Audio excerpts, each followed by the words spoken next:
This afternoon, we got a letter from Jeff Garanther. He's a lawyer with Venable LLP, a big law firm here in D.C.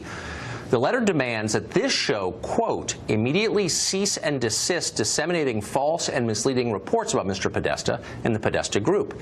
It demands we retract and delete all our prior reporting on the Pedesta Group and warns that if we don't do this, quote, Mr. Pedesta may pursue legal action, including for damages, in order to fully protect his rights. The letter doesn't stop there, though. It also warns us that we will face legal action under the Copyright Act merely for quoting from this letter publicly, as we just did. The most amusing line, though, is this one, quote, Paul Manafort did not work with the Pedesta Group in its representation of the European Center for a Modern Ukraine. That's what the lawyer's letters told us. Apparently that lawyer hasn't read the Manafort indictment yet. In paragraph 22 of that indictment, we read this, quote, at the direction of Manafort and Gates, companies A and B engaged in extensive lobbying on Ukraine. The indictment also says that the Pedesta Group and Mercury were selected personally by Paul Manafort to lobby on behalf of Ukrainian interests.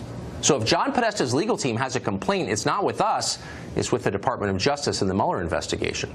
But maybe we're being too literal about this, probably so.